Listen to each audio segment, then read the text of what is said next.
Good afternoon, everyone. My name is Audrienne. First of all, let me pause. I apologize for the delay. I had technical issues.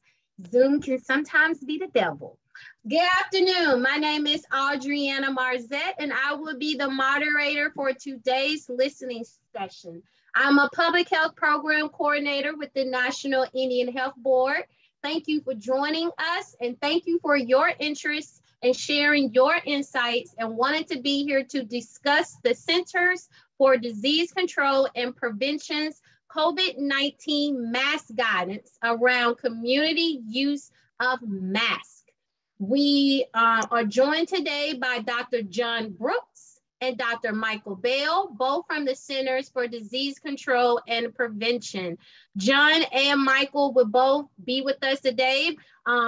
Before we go into Q&A, they're just going to talk about which mask offers the best protection, why we should wear a mask in public and around people who may not have the strongest immune systems, who live in the same household as us, but then also talk about how we can prepare for future variants. So some quick housekeeping. Next slide. We will not be recording this whole session. We would just record the beginning of the presentation with the slides, but then when we go into Q&A, we will not be recording so that everyone can feel comfortable with sharing and feeling comfortable with just having that one-on-one intimate time. All participants have been muted. During the presentation, you may ask questions. Next slide. Simply click the Q&A and type your questions into the free text field. The moderators and guest speakers will either send a typed response or answer your questions live. You all, as attendees, can also upvote and comment on open questions if you wish. We only have this 45 minutes together, so we want to make sure that we're using it to meet your needs and to make sure that we are engaging with you. By clicking the chat button, you can communicate with the panelists, Evelyn or myself. Do use the chat if you have any issues during this session so that if Evelyn or myself can assist you. And to leave the webinar, simply just click leave meeting. Next slide. So the purpose of this listening session is to hear directly from you. Community members from American Indian, Alaska Native, Asian American, and Native Hawaiian Pacific Islander communities. The National Indian Health Board is a nationally recognized organization created by the tribes over 40 years ago to advocate for improved health for American Indian and Alaska Native communities. NIHB is the only national organization of its kind, serving all federally recognized tribes and advocating on all issues related to health and public health in Indian country. The Association of Asian Pacific Community Health Organizations, next slide, is dedicated to promoting advocacy, collaboration, and leadership that improves the health status of access of Asian Americans, Native Hawaiians, and Pacific Islanders within U.S., its territories, and freely associated states. Now, at the end of today's session, we will have learned your opinions and ideas about CDC's mask guidance. We want to know, what do you like? What do you do not understand? What is not clear in the messaging? What should be changed? We want all of this information, the good, the bad, the ugly, whatever, we want it. This isn't to say that today's discussions will solve the community concerns addressed all by itself. Rather, this information will be summarized and used to inform the efforts undertaken by community leaders, local organizations like NIHB and the CDC to make more informed community messages and resources to address emerging and re-emerging public health threats. Now, with that information, I hope it wasn't a lot. I would like to introduce our speakers. As I said before, we are joined by Dr. John Brooks. He is a medical epidemiologist with the Division of HIV/AIDS Prevention, the National Center for HIV/AIDS, Viral Hepatitis, STD, and TB Prevention. He presently serves as the Senior Science Advisor for the CDC's COVID-19 response. Dr. Brooks has led teams during the CDC emergency responses to anthrax, SARS, Ebola, and Zika. Brooks came to CDC as an EIS officer in 1998 after completing medical school, a residency in internal medicine, and a fellowship in infectious diseases through Harvard Medical School. And we have Dr. Bell, who is the Deputy Director of CDC's Division of Healthcare Quality Promotion. He received his medical degree from the University of Washington and trained in infectious diseases at the University of California, San Francisco. His career has focused on investigating and preventing the transmission of healthcare-associated illnesses. Project First Line, developing evidence-based infection control guidelines and optimizing care systems. Before his current position at CDC, he was the chief of the epidemiology unit at the Viral Special Pathogens Branch, addressing the control of high-risk pathogens. So without further ado, I will now turn it over to Dr. Brooks and Dr. Bell. And following their presentation, we will go immediately to Q&A. Thank you. Audriana, thank you. That was the most energetic introduction I have had in years. So thank you. Next slide, please. But let's get going, because what we want to do is go through some slides with you. And I'll let you guys, you all are advancing the slides? Is that right? Good. So you just go to the next one. And let me know if I'm supposed to be seeing something yet. Share screen, Evelyn. So while Evelyn's pulling that up, just want to say we're really glad to be here today with you. I know it's taken some time to get us all together at this hour. We want to listen to your questions, your opinions, your positions, as Audriana mentioned. We will talk a lot about masks. We got some questions ahead of time that we'll walk through. So some of the questions you're already anticipating, hopefully we'll be able to address those. And I'm going to provide you some information now about background. To go ahead to the next slide, please. Just some background about why did we recommend masks for COVID-19. You can skip this slide and skip that slide. You heard all the dirty details, and we don't need to revisit that. But do let me talk about what the most important thing for you to walk away from this talk is, which is to at least understand how is COVID-19 spread. And for those of you who have not been conscious since January of 2020, I'll just note that this is indeed a disease that is spread by breathing. When you're close to an infected person who's exhaling small droplets and what we call aerosols, these very microscopic tiny particles that can contain the virus. So you're breathing in air exhaled or secretions exhaled by a person who's infected.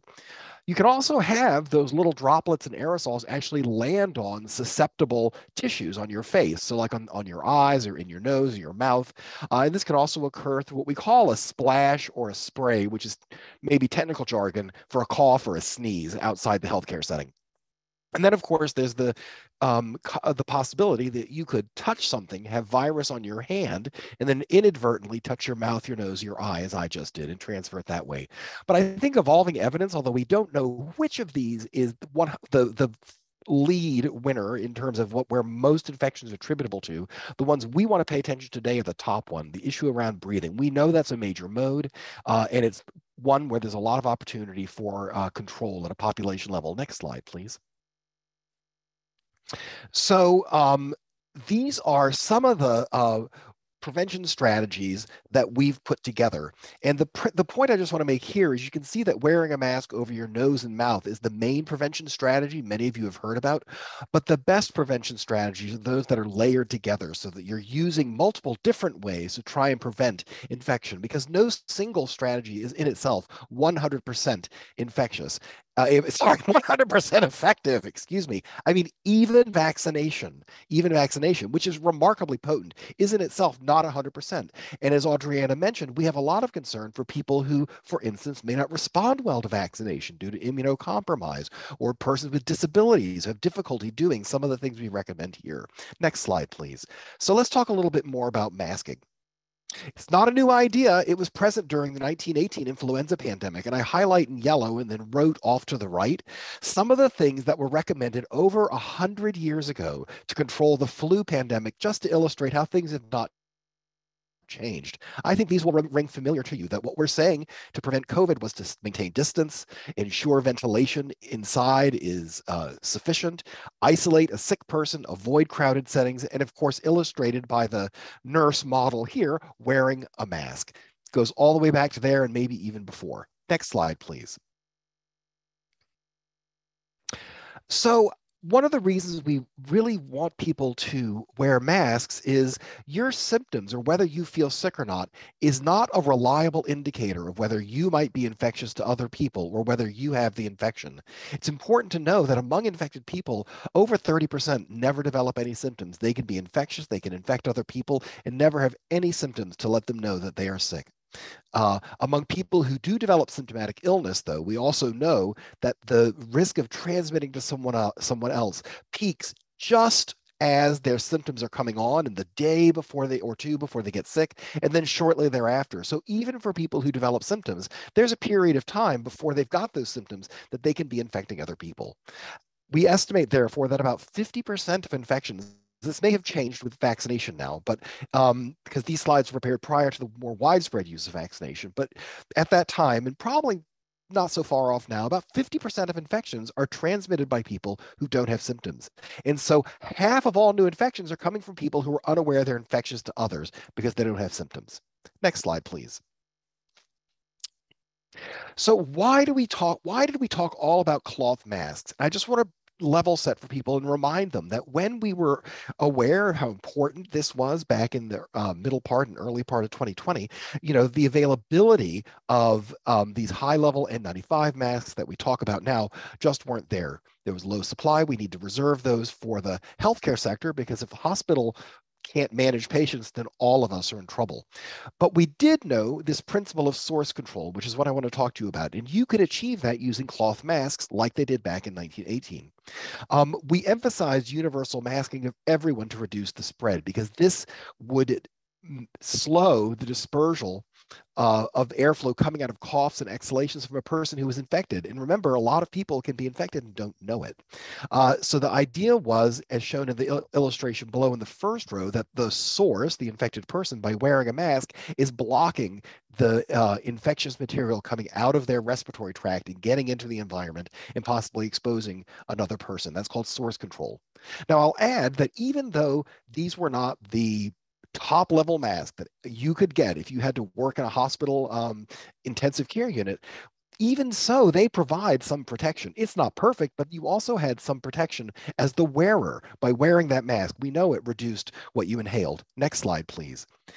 And the principle here is really understanding what happens when everybody is wearing masks, right? If we get everybody in a community wearing a mask for source control, and we add to that the benefit that you get from wearing the mask as well, what does that translate to in the risk for each person who's in that community of people in terms of getting sick? So this is just an illustration of a setup that we use to try and measure that. We don't usually do studies with human beings who are sick and try to have them infect other people. That's fraught with a lot of ethical difficulties. So we really do have to rely on these kinds of modeling experiments. Next slide, please. And let me show you what some of the results of that were.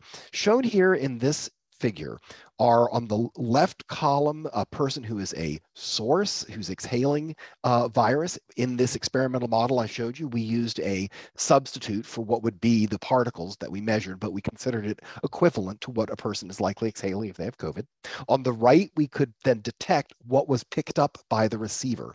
And what you see in the graph on the right are color-coded by each of these 4 scenarios descending on the left, how much of the material that was exhaled by the source was inhaled by the receiver. So let's look at the blue line as the first example. In that situation, when you put the people 6 feet apart, and in this circumstance we had, about 20% of just distancing 6 feet reduced substantially what the receiver was exposed to. About 20% of what the source exhaled got to them, but 80% didn't. So that was some reduction. And then if I put a cloth mask, and we're talking just about cloth masks in this circumstance, on the receiver, that increased the reduction. You get about a 90% or 10% residual. And in the gray circumstance, if I mask the source, that's even better.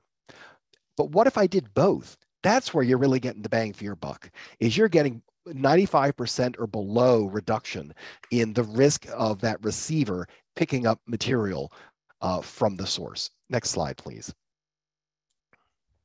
Oh, next slide. I'm sorry. I had it staged to walk through these individually, but I've just done that verbally. So we can go back and enjoy that later if you'd like. But the idea of this is that by getting people in a community together to all mask, we reduce the spread of COVID to everybody, and it protects all of us as a group. It's most why we know that this principle was going to be most important in large public settings. We just have some notes here about who should and should not wear a mask. It still remains the case that we don't recommend masking for children under 2. There are issues around the shape of their ability to wear a mask correctly, and then it could pose a choking hazard, or other people who can't manage a mask. You can imagine, I don't know how many of you've worked with disabled folks or people who have autism, or folks who it's very difficult for them to help teach them how to wear a mask. So they're exempted from this requirement as well that CDC put out. Next slide, please. I won't go into great detail about how to clean these and wash them and wear them. The most important thing, though, is that when you're using a cloth mask, the beauty of these is they are very reusable. You just want to be careful putting it on that you don't inadvertently touch your face, and that when you take it off, you remove it carefully so that this thing that might be contaminated gets to the place you're going to wash it or store it temporarily until you use it again, so that you don't cross-contaminate yourself. Next slide, please. You can wash it in a washing machine. You can wash it by hand in a sink. Any of these are just fine. Tap water and laundry detergent does great. Hand drying is perfectly fine if you don't have access to, let's say, an electric dryer. In fact, some people would argue that putting it out in the sun might actually add a little bit of sterilization from the ultraviolet light you get in sunlight. Next slide, please. Drying it, just discussed that. Next slide. So our recommendation has been, until we've got this has not been updated since the new community levels came out, but the concept here is that CDC recommends unvaccinated people wear a mask in public settings when around people who don't live in your household. And that's both because they're at higher risk of becoming infected as a result of not being vaccinated, and therefore we want to help reduce their risk of transmitting to others, and also of getting infected themselves. Skip the middle one, the bullet. This has been updated, and we still recommend indoor masking, although not in these circumstances, but certainly in the healthcare sector. And Mike, I don't know, you may want to mention that later, that the requirement for indoor masking may not apply to these settings any longer, but in the healthcare sector, it's a bit of a different story. We need to keep that sector safe. Next slide, please. So what can you do if you've got a cloth mask to make it work better for you? Because people are dismayed. They're like, oh, these cloth and these surgical masks, they're not the preferred product. What can I do to make it work better? And this is an example of a mannequin wearing a surgical mask. And you can see that when that person exhales, these particles that are being visualized to the mist we used are escaping to some of the edges of the mask, not going forward into the face of the person that they may be talking to, but certainly some of them are escaping. Next slide, please. So first, make sure, how can you improve the effectiveness of your mask? Make sure that it fits. Fit and filtration are the name of the game. A loose-fitting mask, a mask under your nose, one hanging off your chin, those don't do a hill of beans of good. You got to get it over your face. You want to get that fit as tight as possible. Snug, no gaps, so that air can leak in and out. And multiple layers matters. We no longer really see masks made with a single layer, but multiple layer masks work better, and particularly if they have different kinds of materials in them. Most of the cloth masks that you could now purchase on Amazon or at a store, or you might receive from the health department, are multi-layer masks that include multiple materials. Next slide, please. You could also do something called double masking. And this is the principle of taking a surgical mask, which can be a little bit loose around your face, that's the blue mask, and putting a cloth mask over it. And the purpose of the cloth mask, both it adds a little more filtration, but more importantly, it presses down the edges of that surgical mask against your face for better seal. And that was shown to be more effective at preventing transmission. Next slide, please. You can also do things like knotting the corner of the mask in a certain way, or folding it in a certain way. And all of these things are on a website at the very end of this presentation that we can maybe put in the chat as well, where you can go in and see videos on how to do this if it's something you'd like to consider doing. You may in fact have seen people walking around with some of these. Next slide, please. And then lastly, there was a lot of discussion early on about these things called fitters. So on the leftmost figure, you can see the knot and tuck idea that if you, by tying the ear loops close to the mask in a knot, you kind of bring all that material together and seal it tighter against your face. But you could also use some external devices. You could use what I mentioned before, putting a cloth mask over your face. You could to push that surgical mask tighter. And then there are things called braces or fitters that you could buy to make them fit more tightly, and even a nylon sleeve.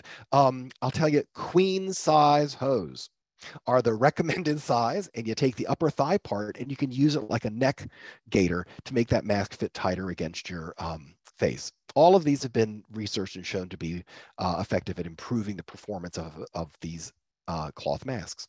Next slide, please. How do you know if the quality of your mask is really any good?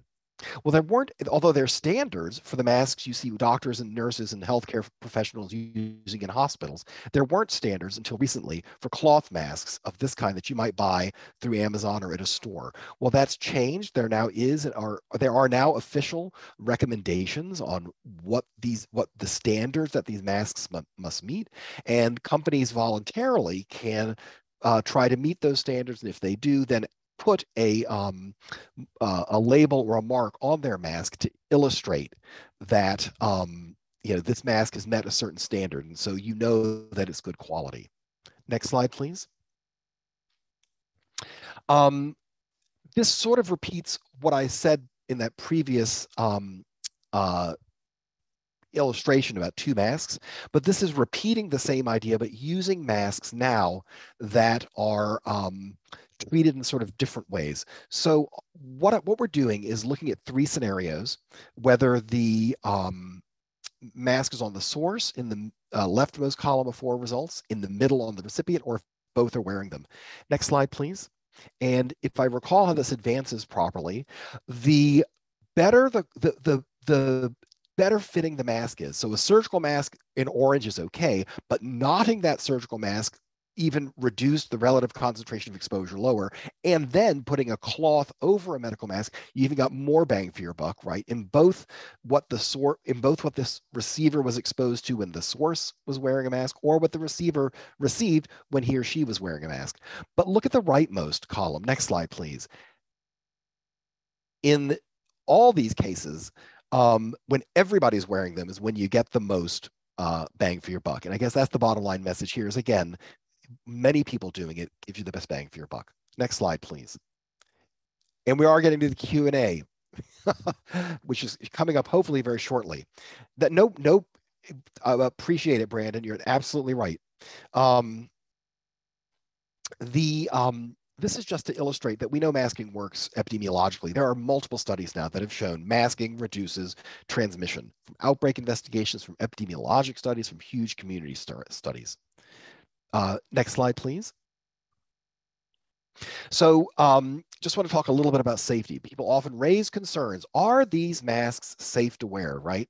Well, they've absolutely been shown to be safe for adults and children. They don't cause people to retain carbon dioxide or to not get enough oxygen to breathe. And there have been studies where they put these onto high intensity athletes and pushed them to the max. And it's only under those circumstances that you may begin to see a little bit of change in the amount of oxygen they're getting, but not so much that is meaningful. For average people, you, me, and even some sick people, the the subjective distress that some people report, feeling, I don't like this on my face, I feel like I'm suffocating or I can't breathe, at least physiologically, we know it's not causing them to have problems. And we also know that there has been no effect on memory or cognition. I mention this because many people were reasonably concerned that children were missing a lot of school, and if these masks did something that messed around with your amount of oxygen you could get or blowing off carbon dioxide, would it affect your ability to learn language or to form good memories, to learn in school? And of course, wearing a mask covers your face, so could kids really learn how to speak or see how a mouth moves? And there've been nice studies now that show that that's not a problem for at least school-age children when in a situation where adults and children are masked. Next slide, please. So I wanted to move as quickly as we could to the questions we got from you. And let me go to the first set. And Mike, maybe John, before we start, let me ask if you have any points you want to add. Yes, please. So, hey, everybody. Good morning, good afternoon. Very good to be talking with you. I want to just collapse a lot of what John just said because he gave you a lot to some basic things. First, there's not just one solution. It's not masks and nothing else. There's a lot that goes on here, right? Further is better than close. Outdoors is better than indoors. Cover is better than no cover, almost no matter what it is, right? Even a simple cloth mask. But a better cover of your face, a mask, is a better thing. So it's not just cloth masks that we recommend now. You can use surgical masks. You can use N95 respirators or KN95s. Those are all fine. They both protect your nose and mouth, and they keep things from landing in your nose or mouth. They also keep you from breathing them in. And what John said was the fit is key. If it's leaky and you're breathing in through the sides, then it's really not doing as much good as it should. So wear a mask that doesn't leak around the edges, but also pick a mask that you can use all the time, right? If you're always taking it off because it feels terrible, it's not going to work. Anthony asked about big faces. I join you in this challenge. Try a lot of different brands, right? This is not easy. There isn't a good label that says, small, medium, large, extra large that we can really predict. But if you try a few different brands, you can generally find one that'll fit better. Sometimes the one that's shaped like a duck, the duckbill masks, those tend to fit a little bit better because they flare out more. But you can try a bunch of different ones. You're not alone. People with tiny faces, also have a challenge because they get gaps. And for those folks, again, try a couple of different brands. But also then consider putting a cloth mask on top of something so that it presses against your face. So that's all I wanted to say. If any of you have heard the Swiss cheese model, right? You can't go all the way through the Swiss cheese through one hole because there's a blockage. When you make the slices, all of the slices add up to protect you. And so it's masks, it's outdoors, it's distance, it's good air indoors, all of that together. Mike, you're so sage. Thanks. That's really helpful summary of a lot of stuff. And I wanted to also add, the other problem is I have a big nose, and I have a lot of trouble finding these N95s that fit and get close. And so I've had to try a lot of different ones to get one that works. So we grouped these questions into the different types of questions that we're asking. One was, what kind of mask should I use? And I don't know, Mike, do you want to, it might be good for you to maybe, if you wouldn't mind taking this one, what is the best mask for an immunocompromised person or somebody who can't be vaccinated? So again, no mask is going to work if you don't wear it, right?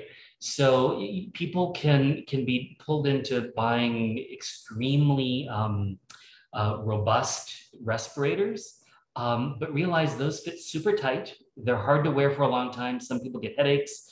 Other people get face irritation. And also, if you're like me and John and you have whiskers, then the seal doesn't actually work. It creates a gap. So they're not giving you everything that they might. That said, a high quality N95, KN95 is a good choice because it's made of good material that filters well, assuming it fits you. So that's thing number one. Thing number two, regardless of your immune status or anything else, you want to buy or use the best mask that you will wear all the time. And so I know I'm saying this over and over again, but it is kind of the bottom line. Don't buy a great mask that you hate wearing. Buy a really good mask that you love to wear. Mhm. And think about the importance of wearing it the whole time to protect yourself. And also, if you're wearing it for source control, to protect the people around you.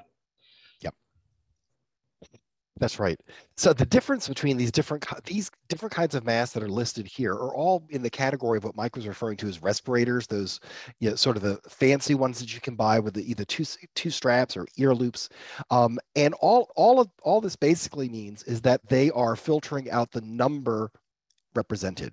Okay, so if it says N95, 95% of material, at least 95% material, is being filtered out. At what size? I can't remember, Mike. If it's 1 micron, less than a micron, but it basically refers to the quality.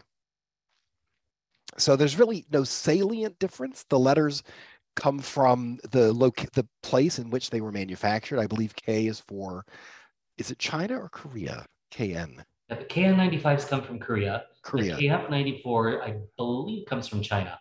Yeah. And the N95s are registered by our National Institute of Occupational Safety and Health. The 95 means if you glue the filter material to a machine and try to force stuff through it, how much does it trap? So again, that's the filter material. But if it's got a big gap on the side of your face, then it's not going to be 95. It's going to be 65, maybe 50, right? So the fit remains really, really important. Yeah. And so to the teacher's question here, echoing what Mike has just said, the best mask is going to be the one that's the highest quality that you can wear consistently and correctly for the time that you need to wear it. So again, some people jump to, I think I really need to be wearing an N95, and find after 15 or 20 minutes, they're ripping it off their face. It's so uncomfortable. But if you can get a good triple layer or double layer cloth mask, or do a surgical mask with a cloth mask over it, that can afford a lot of protection, and that protection is better than the lack of protection you'll be getting from buying something that's high quality you can't wear properly. And then with regard to face shields, our advice remains that face shields are not sufficient to protect you, to either to provide source control or to protect you as a wearer, at least from inhalational risk. But if it's possible, you're going to be exposed to a lot of droplets that may land in your eyes. Then wearing glasses or eye protection, such as a face shield, could be recommended. John, I'll jump to a couple of comments that we got on the Q&A. Clifford Myers was asking about the training and fit testing that's normally required for respirator use. And you're right, for work settings, that's what we require. The use by the general public is really based on having a higher quality product than a lot of the disposable masks that are not respirators. So you're getting a little bit more of a robust mask. To your point about 85-year-olds, you should never put anything on anyone that keeps them from breathing safely, right? Right. So we don't want people to be wearing something that they can't. If they have trouble breathing, they shouldn't wear it. That is one question. And right after that, we got another question about washing N95s. Those are not washable. These are disposable. You can keep using them if they're clean, but if they get dirty, you need to throw them away. Yeah. And you can certainly store them in a bag if you want, but absolutely don't put it in the washer or dryer. That will wreck its effectiveness for you. Okay. A word about face shields. John pointed out that they don't keep you from breathing things in, and they don't keep you from breathing things out. They do protect your eyes from splashes, and that's why we recommend them in healthcare.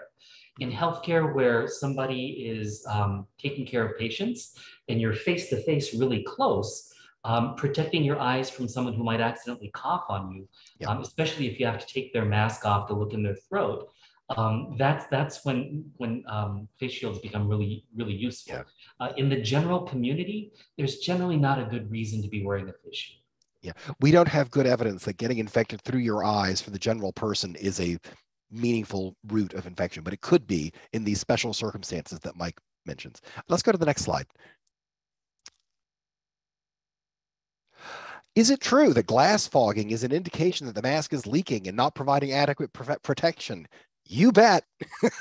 That's a good indicator that you've got a leak. and it's not fitting tightly enough to prevent that warm air you're breathing out from fogging up your glasses. And it's a good sign that you may need to do something to make it fit better or look for a mask that fits better. Mike? Yep, I agree. It means there's a gap. On the other hand, remember the picture of the lady wearing a mask with the white smoke shooting up? It means that you're at least not shooting stuff straight at other people. So it's doing something, right? It's kind of like putting your hand in front of your mouth when you cough. It's that. So it's not a zero usefulness thing, but it means that you do have a gap. So from the wearer protection side, it means I can be inhaling past the filter, and that's not what we're after. That's right. And if that's something you're concerned about, you can consider getting, if you can't find a mask that fits itself well, some people use paper tape or other kinds of amendments to try and help get that to fit a little bit better. And if it's a surgical mask that's doing that, this is where putting a cloth mask over it to enhance the seal can be very beneficial. Next slide, please. So is it true that carbon dioxide builds up in surgical masks or deprive your body of oxygen? Absolutely not. Only in the most extreme circumstances do we begin to see a little bit of any of this, and it isn't physiologically meaningful. We're seeing it because we're trying to measure it so well. But we've got experience from older people who have chronic obstructive pulmonary disease. We've got data from children of various ages down to below age 2, which we don't recommend, but they did the research putting a mask on them, from high school athletes and from people just going around their daily business. And in none of these cases has wearing a mask led to any meaningful buildup of carbon dioxide or deprivation of oxygen. Next slide. Mike, could you respond to this one, the mask certification? So I wouldn't worry too much about this in the household and community setting. Really, the fit is the primary importance, and then filtration is the other piece. When we talk about N95, that's Niosh certification for that filter that I talked about earlier. And so that's what you're getting. It's important in the workplace. There are standards and requirements there. The difference between Niosh certifications versus FDA clearance is all about what they claim to do. So for products that claim to have a medical benefit, FDA requires them to be cleared with a special label claim. Those are things that are less about what we're trying to achieve in communities. I think Yvonne Myers had a question about we're seeing less recommendation of masking across the country.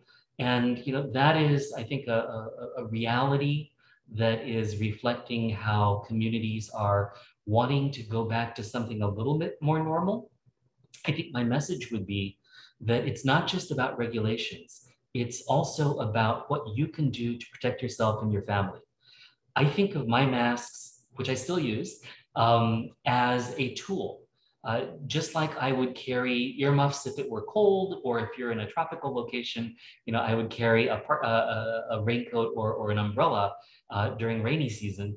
I carry my mask with me when I might be going indoors with a lot of people around.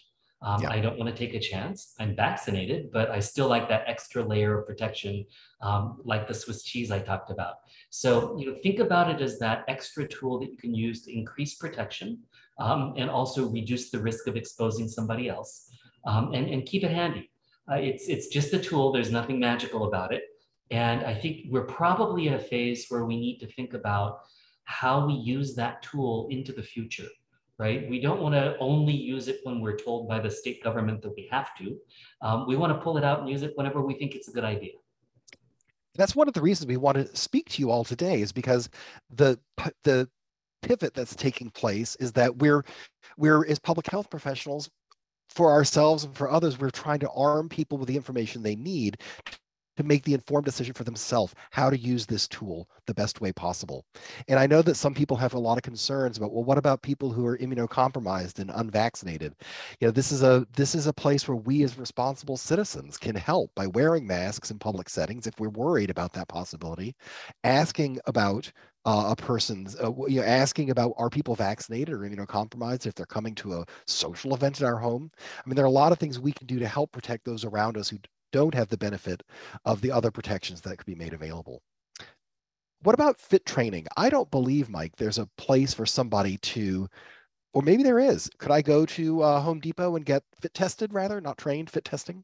Well, so fit testing recommendations are available from Niosh, but it is an industrial thing. So it's where workplaces will do the testing, but you can do a self-fit check, which is a little bit different. So you put your mask or respirator on. This is officially for respirators, but you can do it with masks too.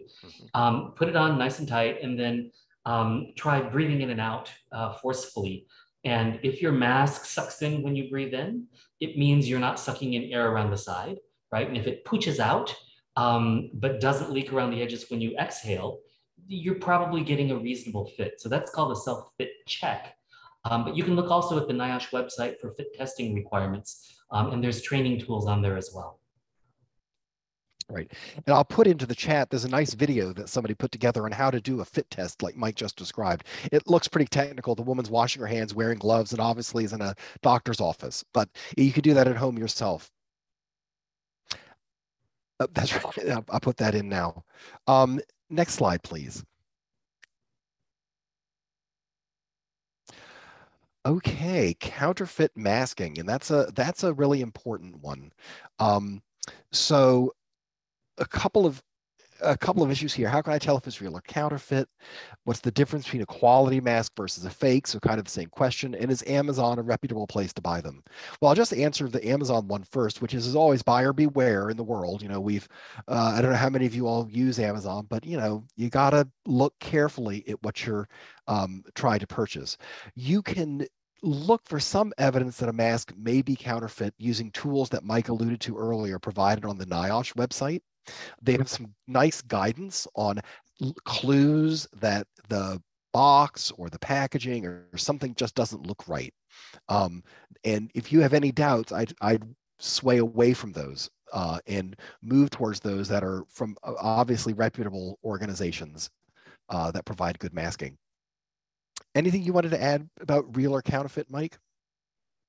No, but since you unmuted me, I will say that there was a question about people with skin irritation and rosacea and wearing masks. That is really challenging. We work directly with a lot of nurses and health aides and others who are required to wear masks and respirators at work, and we are seeing some challenges there. There are creams and skin barriers that can help a little bit, but I think for community use, sort of finding the product that is breathable enough that you're able to keep it on without too much irritation, but still provides good fit and filtration. And then I suppose the other piece of this is, trying to minimize the amount of time that you're in an indoor space where you want to wear a mask. So shorten the exposure, and then optimize comfort and effectiveness. It's not a perfect solution, but it's a real problem. Yeah. There's another question about how many times you can wear an N95.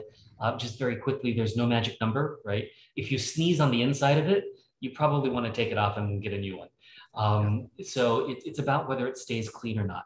In hospitals, they're usually single-use devices, but we show that you could use them over and over again when supplies are low. So they still work.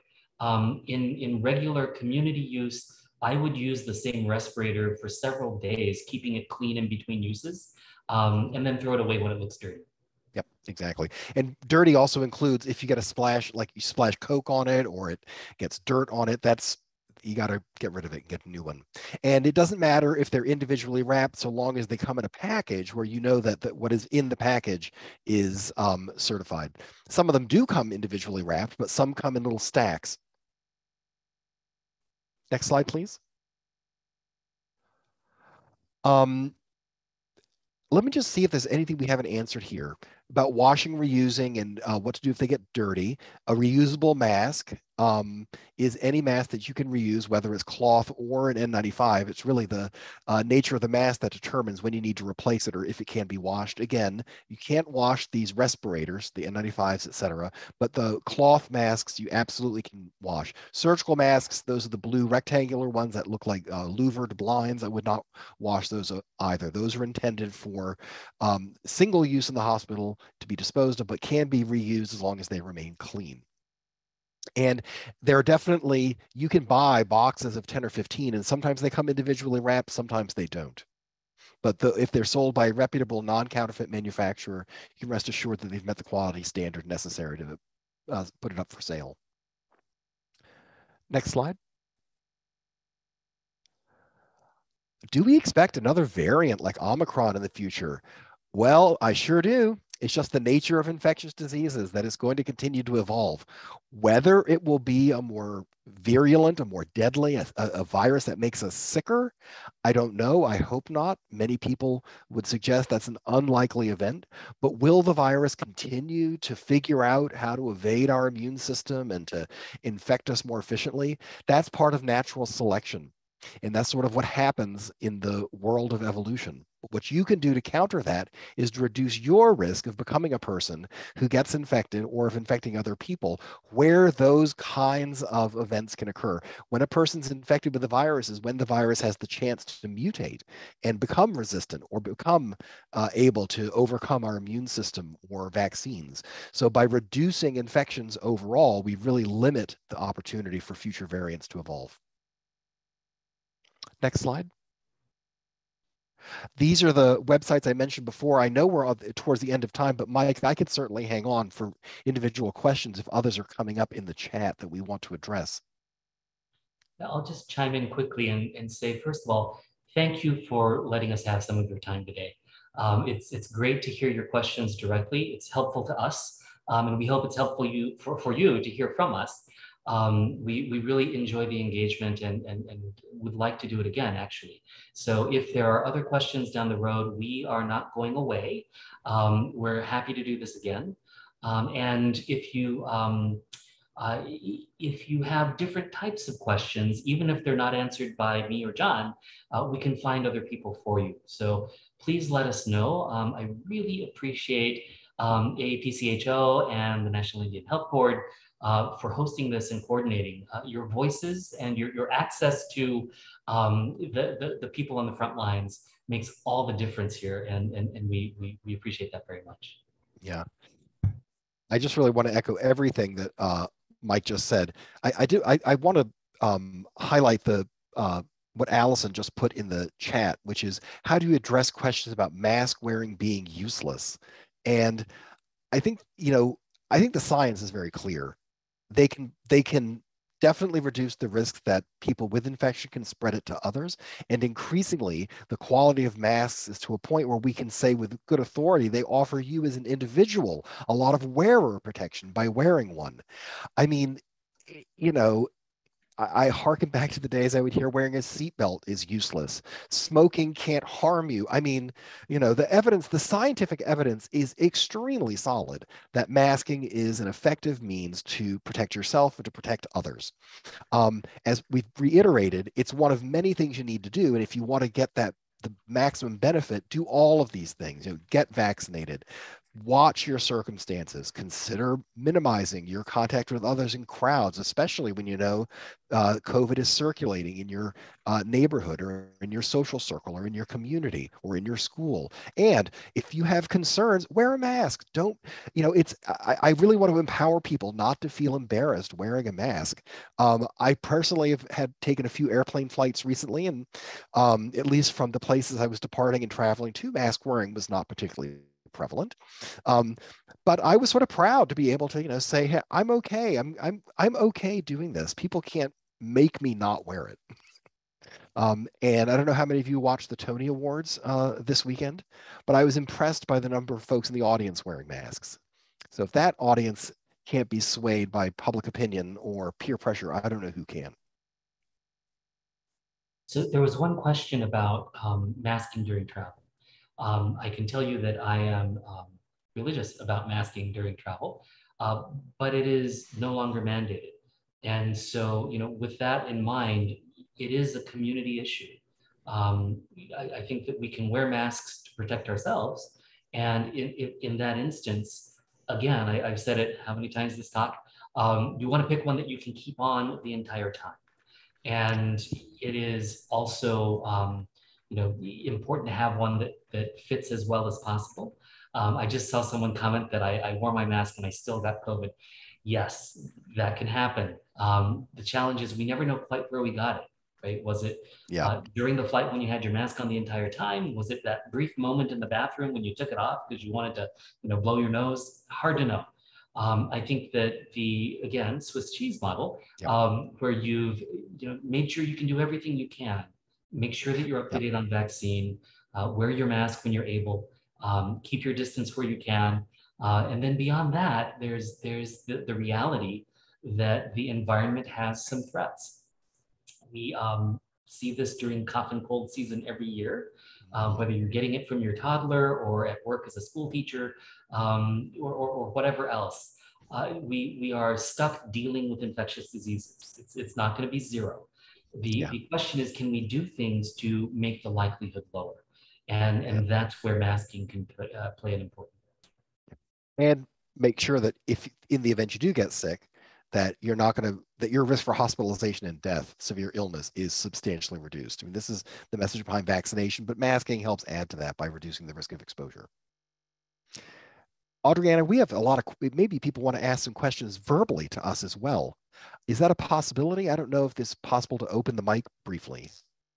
Yes, sir. So I am single-handedly getting all of your questions in the chat box, all of the questions in the Q&A. If we did not get to your question in the Q&A, I am literally writing them all down so that I can attach them with the slides.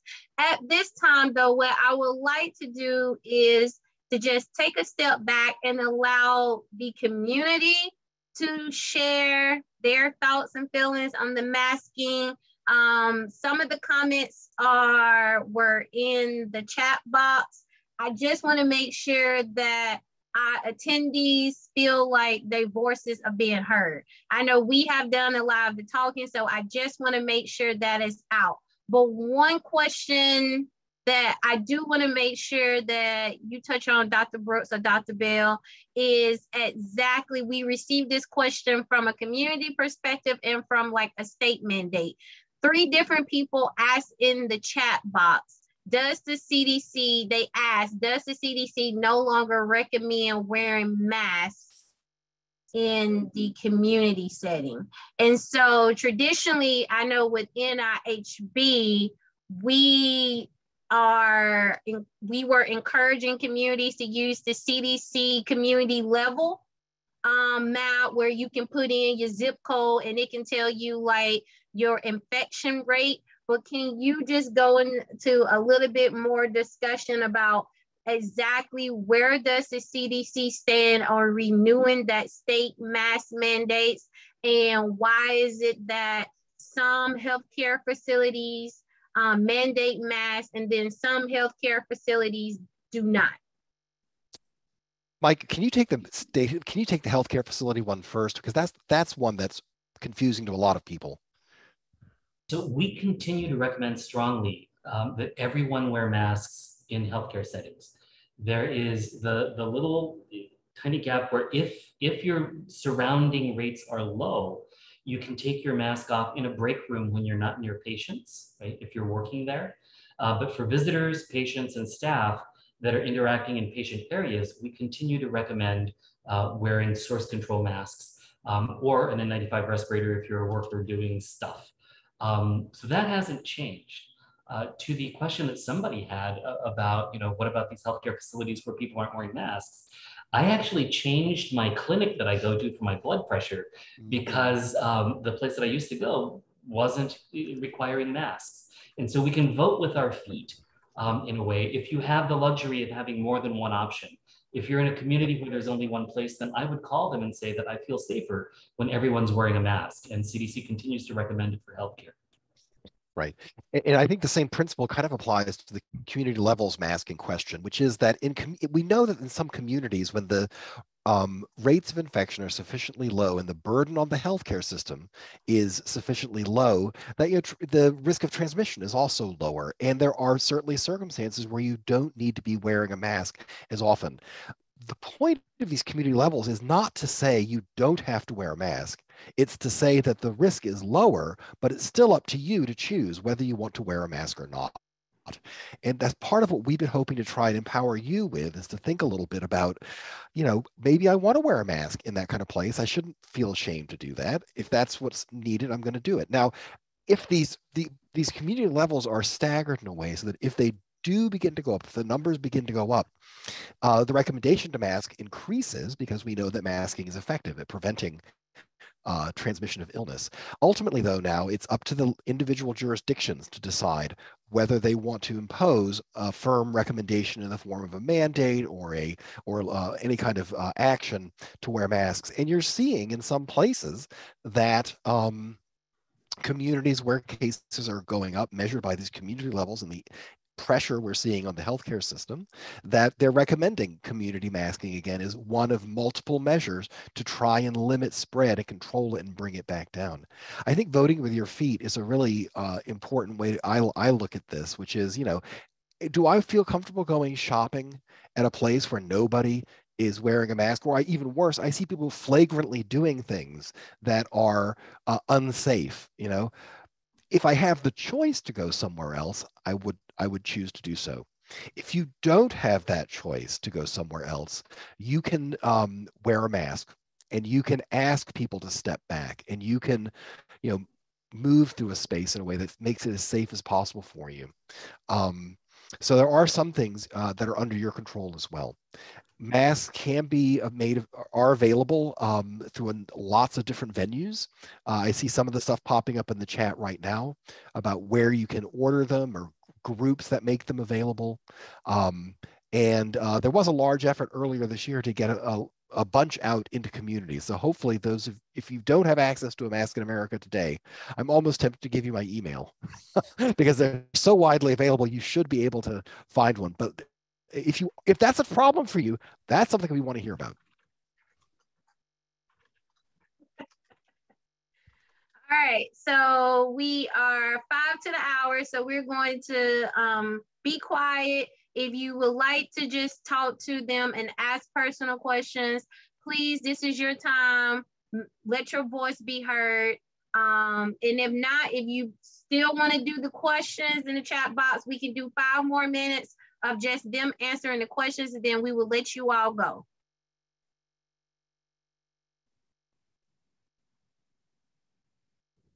So I'm seeing two I've been questions. asked to ask you to raise your hand because our panelists can't, right. You need to raise your hand so they would be able to unmute you to let you speak.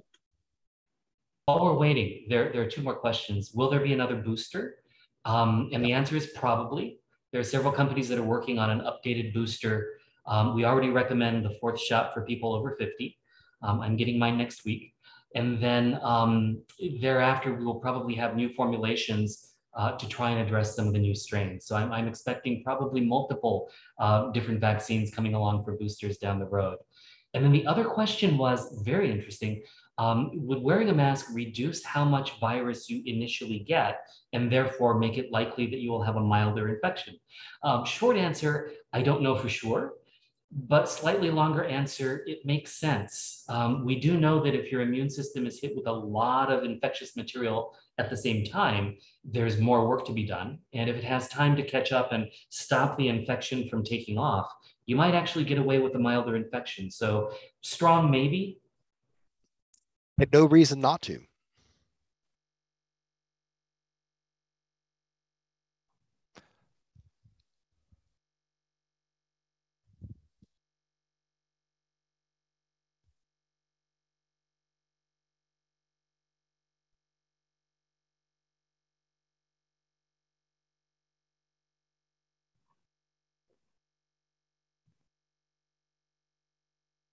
Okay.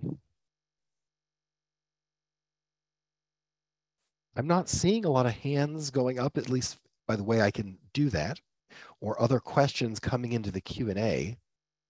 Well, we're Okay, definitely not Will one and Micklin. done. Will Micklin. How do we unmute Will Micklin? Let me help you. A lot of talk. I got it. I'm figuring this is, thank you, Will, because you're helping me ask to unmute. Oh, who could unmute? Will. Allow to talk. Let's see. Hi. There you go. There you go. Is that working? Yeah, I can hear you. Are you guys hearing me okay? Perfectly. Thank you. And I apologize. I wasn't able to hear your question. It started telling me the host trying to unmute you, and it was so loud, the robot, that I wasn't able to hear anything you said there for like a minute. Sorry. No, that's okay. It's not your fault. That's Zoom. Did you have a question? Oh, was that why you were unmuting me? I was trying Yes. to find. Yeah, that's why I wasn't sure. Oh. Yeah. So, how would you recommend addressing certain things? Because one of the things that we are trying to combat is the spread of misinformation in our communities. A great example is, well, I literally hear this probably once a week. Well, my doctor doesn't wear a mask in the office, and he tells me I don't have to, and you didn't go to medical school. So that's one of those things that is a little difficult to counteract, because that is a very frequent thing. I live down here in Phoenix. Yeah. And that is a very frequent thing there. I've seen it. I've been encouraged to remove my mask in a doctor's office. I don't. I've had COVID 3 times, despite being vaccinated, despite having plenty of fit test training, wearing masks correctly. I've just done too much volunteering around COVID wards, and just some bad luck. But fortunately, none of mine were serious, But that's something that's a little bit hard to counteract. Do you guys have any recommendations on how we can combat in the communities when people are throwing out, well, my doctor went to medical school and they think it's ridiculous? So, I'll just offer a couple of things. First of all, that's intimidation when a clinician does that to a patient. I hope that they have an opportunity. Yeah.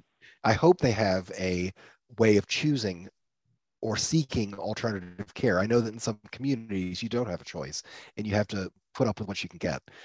But that really is not a very respectful patient-doctor relationship, if you want my opinion. In terms of, is there anything you can do to bring attention to this provider's behavior? Mike, I don't know, in the healthcare setting, is there anything a patient can do if they feel like, my provider wasn't following the recommendations of the local public health authority? People are, the issue we're seeing is people are very much on board if their provider's doing that. So then they don't believe anything about the mask guidance elsewhere. That's what we're trying to combat. I follow what you're saying. Okay, yeah. That's more difficult. It's like so many things nowadays, it's hard to find the reliable source of information. I think one of the ways I've responded to that is, look, if we didn't have to wear masks in certain settings, if these prevention measures weren't in some places still necessary, this virus would have gone away. And we're continuing to see circulation. So when you start to feel uncomfortable that you're being put in a place where you could be at risk of infection, please, wear a mask if that's what you feel you need to do. The problem we have is when some people are providing misinformation and suggesting that what's safe, telling people something is safe without understanding the context for what's safe for them. I guess I'm trying to put it that way. Yeah, I'll chime in and just say and that's what we're. Sorry. No, it's okay. I empathize. It is a challenge. The reality here is that with so many things, whether it's motorcycle helmets or masks or anything like that, there's a combination of identity, politics, all sorts of things that go into how people want to perceive information. And that is a reality. It's part of dealing with humans. It's what makes it really challenging sometimes, but is something we can't avoid. I think it can be helpful sometimes, not always, to have the numbers at the ready. I find it really, really tragic that every day we're still losing 300 people in this country, deaths. to COVID. And those are just the ones that we know about. I think that we need to hold those numbers up and say, you know, the dead people shouldn't have lost their lives at all had it been avoidable. And we want to do our best to keep another person from dying. Right now, I'm afraid that's the best we can do. I'll be honest with you that, you know, even with influenza and flu season, not everybody likes to get vaccinated for flu. And yet we had 35,000 Americans dying every year of influenza before the pandemic. Yeah. Right? That's not nothing. And yet people are willing to ignore it. So it's not a new thing. It is frustrating. But I think having the numbers and trying to share why you are concerned, right? I don't think you can force other people to be concerned, but you can at least share why you're concerned and what's driving your decisions. Yeah. I just want to add to what Mike said is to consider 300 deaths a day, even 200 deaths a day, is in far excess of what we would accept with influenza.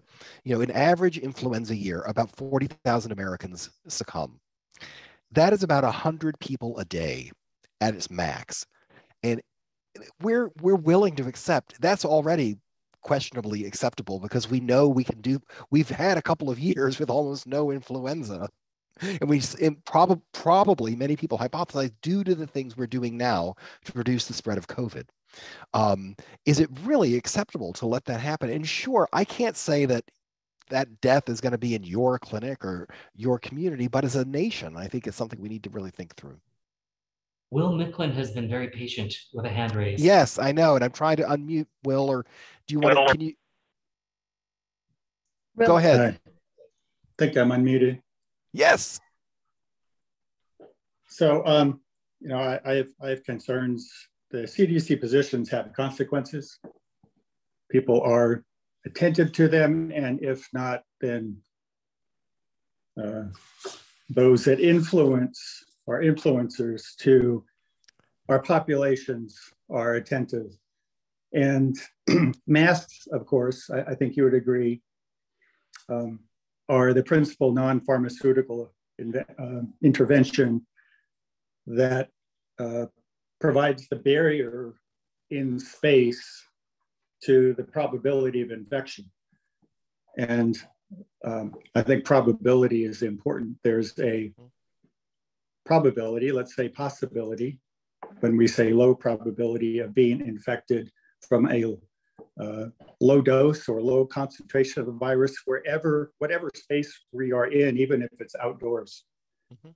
So I think masks are important, but there has to be, I believe, and this is, I believe, supported by studies that are in preprint and some that are in print that analyze the issue of dose with the factors of virus concentration, time, breathing rate, and respiratory tract deposition rate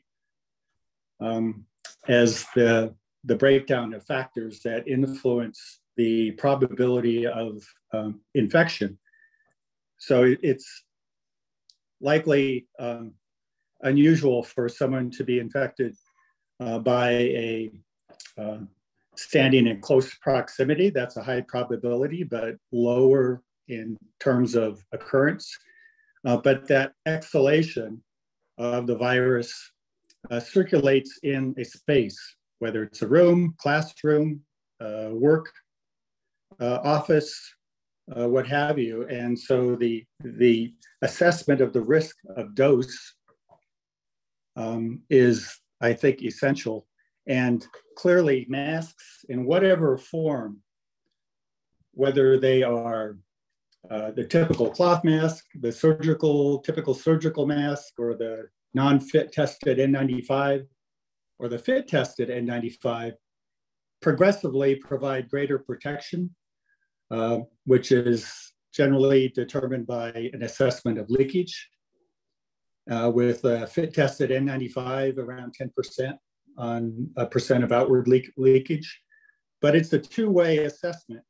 So someone with a fit tested N95 in a room with someone with a typical cloth mask is a different calculation than if everyone in the room has fit tested N95s or everyone in the room either has a typical cloth mask or nothing.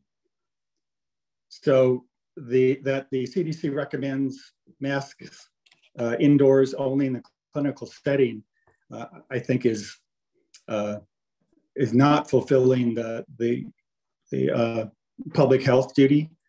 It's really encouraging a real assessment of the probability and the factors leading to the probability of infection, and what factors, what variables, and what measures, NPI measures in particular, inhibit the community transmission.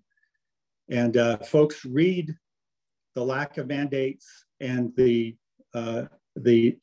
masking only in clinical indoor settings as no mask. It's rare to see anyone in a mask. And that's just a consequence of the public dialogue at this point, and it has led us to a huge surge currently. And I'm free to say that everyone I know is infected and reinfected, but they're not reporting. And if they report, if they're not admitted, they're not reported officially. And that's in large part why the CDC community level by county public health surveillance report with the 3 new metrics of admissions per 100,000 population in the last 7 days, percent of staff inpatient beds occupied by C19 patients, and the total new C19 cases over 100,000 population in the last 7 days does not reflect the current community transmission rate. Under the old analysis, under the old criteria for the CDC report, it would be over 90% at high risk. Currently, under the new three-part factor, it's less than 5%. And that's such a huge gap that it bears some scrutiny, and we are leading ourselves now to a change in surge from the B212 Omicron to 4 and 5, which are increasing and will be here shortly. And frankly, the gaps in the public health guidance have contributed significantly to this. We are concerned about the B4 and B5 vaccine avoidance, which we don't truly understand. And certainly the long COVID consequences for folks, we definitely do not fully understand. There is only anecdotal reporting on this and certainly needs addressing. But at this point, for this discussion, we really think masking in all settings and understanding and analyzing the means of infection and ways to inhibit and place barriers to community transmission is important. And not addressing that in CDC guidance, we think, is unfortunate. Thank you. Will, thank you for that. I'll just start by saying that we agree. The modes of transmission have been carefully looked at, and getting that information out is part of why we're here. The masking piece is extremely important. And like you said, the dose piece, the closer you are, the worse you are off. The more time you spend enclosed in a space together, the worse it is. All of these factors add up. So it's not just the mask, right? Masks are the most visible thing, but good air handling, indoor air quality, trying to stay out of doors if you're in groups, avoiding groups if you can, and then wearing masks when you have to go indoors with a group. Those are all things that I think tie together, and I couldn't agree more that they remain essential. CDC continues to recommend that health systems require masks. Not everybody is agreeing, but we still make that recommendation. We still encourage masking. We can't require it because we're not regulatory. But I will say that we continue to stand behind the importance of masking, as well as all of the other factors, the indoor air quality, the types of gatherings, and so on. I think as we see this move forward, I'm hopeful that we'll be in a situation where multiple aspects of this take root, right? This is not a band-aid so much as trying to build capability for the future. I wish we could say that this thing would end and we would be done with the pandemic and go back to quote normal, but I think this is going to be the long haul. And so finding ways that each of those components are sustainable and acceptable, frankly. If a community or a member of a community finds it unacceptable, there's not a lot we can do to force them, especially at this stage of the pandemic. But if we can find ways to make it more doable, more sustainable, I think we'll be in a better place, especially for coming seasons.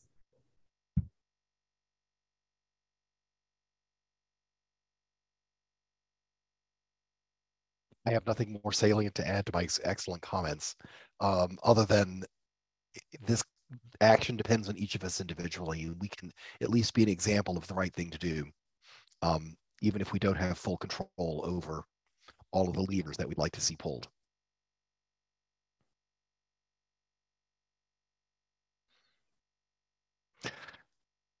Thank you, Will, very much for that. And apologies if I got your first name incorrect, for that really helpful comment. Adriana, it's taken us well past time, but time well spent. And I appreciate the attendees for holding on for us and our presenters. And I love that dialogue in the end. Will, I 100% agree with everything that you said. It is something that we need to take into consideration. And then the same thing with the young lady that spoke before him. I did not catch her name, but excellent comments.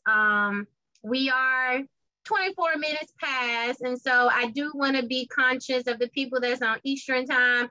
You've worked 24 minutes overtime for NIHB, and we appreciate the free labor. So I am going to give you back to your evenings. So this is a thank you to everyone. Again, please take the evaluation. Let us know what additional information you need on this topic so that I can compile those questions and get those over to Dr. Bell and Dr. Brooks. And again, I will send those answers to your additional questions with the slides when I send the notification about our webinar being on the YouTube website. Thank you so much for coming. Thank you for your attendance. Thank you for your participation. We are not able to use our reactions, but I'm gonna do the finger praise for our presenters and the hearts and the kisses and the praise. And I just thank you all. Please drink some water. It's hot outside.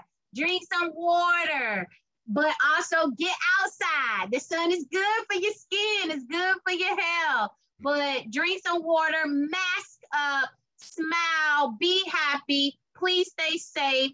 Please enjoy the rest of your evening. Thank you all so much.